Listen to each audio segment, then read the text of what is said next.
Very good morning and welcome to our daily devotion. இன்னைக்கு நம்ம பார்க்க போகிறது Proverbs chapter 12 verse 20 to 22. So Proverbs 12 20லேருந்து 22 பார்க்க போகிறோம். ஸோ இதில் சாலமன் ஓவராலாக என்ன சொல்கிறாருன்னா வெரி சிம்பிளாக முதல்ல வந்து இதயத்தை பார்க்குறாரு. யாரோட இதயம்? துர்மார்கனோட இதயம், புத்தி உள்ளவனோட இதயத்தையும் பார்க்குறாரு. ரெண்டாவது என்ன பார்க்குறாருன்னா ரட்சிக்கப்பட்டவன் இல்லைன்னா ஞானமுள்ளவனுக்கு வந்து என்னாகும்? அவங்களுக்கு வந்து ஆண்டவரோட ப்ரொடெக்ஷன் இருக்கும். கம்பேர் டு துர்மார்கனுக்கு என்ன வரும்? அவனுக்கு நிறைய பிரச்சனை வந்துக்கிட்டே இருக்கும். அடுத்து வேர்ஸ் 22 கடைசியில் என்ன சொல்கிறாருன்னா, ஆண்டவருக்கு வந்து இந்த பொய் சொல்கிறவங்க, அதாவது வாயால் பொய் சொல்கிறவங்களுக்கு வந்து காட் ஹேட்ஸ் தெம், பட் ஆண்டவர் வந்து மகிழ்வடைவார். யார்? நியாயத்தோட உண்மை பேசுகிறவங்களோட மகிழ்வடைவார்னு வேர்ஸ் 22 சொல்கிறார். ஸோ இதிலேருந்து நம்ம மெயின் வேர்ஸ் ஃபோக்கஸ் பண்ண போகிறது என்னென்னா வேர்ஸ் 22. வேர்ஸ் 22ல் 22 என்ன சொல்கிறாருன்னா, lying lips are an abomination to the lord, but those who act faithfully are his delight. So பொய் சொல்கிற நாவுகள் வந்து ஆண்டவருக்கு ஒரு அசிங்கமாக பார்க்குறாரு. ஆனால் யார் நியாயமாக நேர்மையாக நடக்கிறாங்களோ அவங்களுக்கு ஆண்டவர் மகிழ்வடைவார் அவங்கள கண்டு. ஸோ நம்ம மெயின் டேக்அவே என்ன?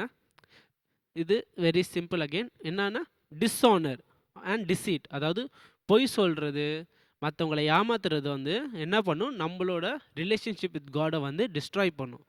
ஆனால் நம்ம நியாயத்தோடு நடந்தால் அது வந்து யாருக்கு சந்தோஷம் கொண்டு வரும்? ஆண்டவருக்கும் சந்தோஷம் கொண்டு வரும், ஆண்டவருடைய மக்களுக்கும் சந்தோஷம் கொண்டு வரும்.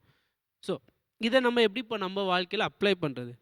ஸோ நம்ம வாழ்க்கையில் நிறைய டெம்டேஷன்ஸ் வரும். நம்மளுக்கு நிறைய குறுக்கு வழியில் போகலான்னு சான்ஸ் வரும். அதாவது ஈஸியாக ஒரு ப்ரொமோஷன், இல்லைன்னா படிப்பில் வந்து ஈஸியாக அசைன்மெண்ட் முடிக்கிறது, இல்லைனா டெஸ்ட்டில் வந்து ஓகே இவன் பக்கத்தில் உட்காந்து நான் நல்ல மார்க் எடுக்கலாம், அந்த மாதிரி வந்து நிறைய குறுக்கு வழி. இதை தான் என்ன சொல்கிறாரு சாலமன்? துர்மார்கனோட டிசீட்ஃபுல்னஸ். அவங்க இதயத்தில் என்ன இருக்கும்? வேர்ஸ் 20ல் என்ன சொல்கிறாருன்னா, அவங்க இதயத்துலேயே என்ன இருக்கும்? டிசீட் இருக்கும், அதாவது ஏமாத்துறது இருக்கும். அந்த மாதிரி இருக்கிற இதயத்திற்கு என்ன பண்ணும்? நம்ம வாழ்க்கையில் வர அந்த மாதிரி டெம்டேஷன்ஸ்லாம் நம்ம என்ன பண்ணணும்? வெறுக்கணும். வெறுக்க மட்டும் இல்லாமல் என்ன பண்ணணும்? ஜெபிக்கணும். ஆண்டவரே, இந்த மாதிரி வர எனக்குள்ளே வர அந்த ஏங்குதலை நீங்கள் நீக்குங்க, எனக்குள்ளே வர அந்த ஏங்குகளை ஓவர் கம் பண்ண ஹெல்ப் பண்ணுங்கள். ஏன்னா without Christ we cannot do anything. only by his grace, அவரோட கிருபையால் தான் நம்மளால் இதெல்லாம் ஓவர் கம் பண்ண முடியும். ஸோ முதல்ல என்ன பண்ணணும்? ஏன்னா நம்ம முன்னாடியே நிறைய முறை என்ன பார்த்துருக்கோன்னா, அது தொடங்குறதுக்கு முன்னாடியே என்ன பண்ணுறது? அதை அழிக்கிறதே பெட்டர். ஸோ அந்த ஏங்குதல் ஃபஸ்ட், சில பேர் என்ன பண்ணலாம், அந்த ஏங்குதல் வந்தாலும் அது என்ன பண்ணலாம்? நீங்கள் தாக்கு பிடிச்சி பண்ண மாட்டீங்க. அதாவது அந்த குறுக்கு சந்தில் போக மாட்டீங்க, அதாவது அந்த காப்பி அடிக்க மாட்டீங்க, அந்த மாதிரி. ஆனால் அந்த ஏங்குதல் வரது தடுக்கிறதே ஞானம் மூலமாக பண்ணுறதுன்னு சாலமன் சொன்னார். நம்ம முன்னாடி நிறைய முறை பார்த்துருக்கோம். ஸோ அதனால் அந்த ஏங்குதல் வந்து நீங்கள் ஓவர் கம் பண்ணாலும் ஓகே நம்ம சாதிச்சிட்டேன் அந்த மாதிரி இருக்காமல், ஆண்டவர்கிட்ட நீங்களே சொல்லுங்கள், அந்த ஏங்குதலே வரக்கூடாதுன்றதுக்காக ஜெபிங்க. ஆண்டவர்கிட்ட அந்த temptation, pray that the temptation does not come in the first place. And second வந்து என்னென்னா, உண்மை தான் நம்மள உயர்த்தும் இறுதியில். அதே மாதிரி தான் போன பாயிண்ட் மாதிரியே தான். அதாவது பொய் சொன்னால் என்ன பண்ணலாம்? நம்ம நிறைய சாதிக்கலாம், ஈஸியாக மற்றவங்கள சந்தோஷப்படுத்தலாம், ஈஸியாக என்ன பண்ணலாம்? மற்றவங்க மூஞ்சியில் ஒரு சிரிப்பை போட்டுட்டு நம்ம வாழ்க்கையில் முன்னேறலாம். அது உங்கள் டெஸ்ட்டாக இருக்கலாம், அதே மாதிரி இல்லைன்னா எதாக இருந்தாலும் வாழ்க்கையில். ஆனால் இறுதியில் பொய்யெல்லாம் என்ன பண்ணும்? கண்டுபிடிச்சிடுவாங்க. பொய்யெல்லாம் மாட்டிக்கிட்டு கடைசியில் யார் என்ன நம்மளுக்கு என்ன நடக்கும்? அழிவு தான் நடக்கும் பொய் சொல்கிற எல்லாருக்கும்.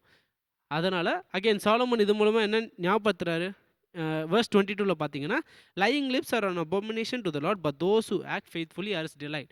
ஸோ ஆண்டவரே நம்ம மேலே ஒரு நம்ம வந்து நம்ம நேர்மையை பார்த்து சந்தோஷப்பட்டா, நீங்களே சொல்லுங்கள், பொய் சொல்கிறவங்க ஜெயிப்பானா இல்லைன்னா நேர்மையாக இருக்கவங்க கடைசியில் ஜெயிப்பானா?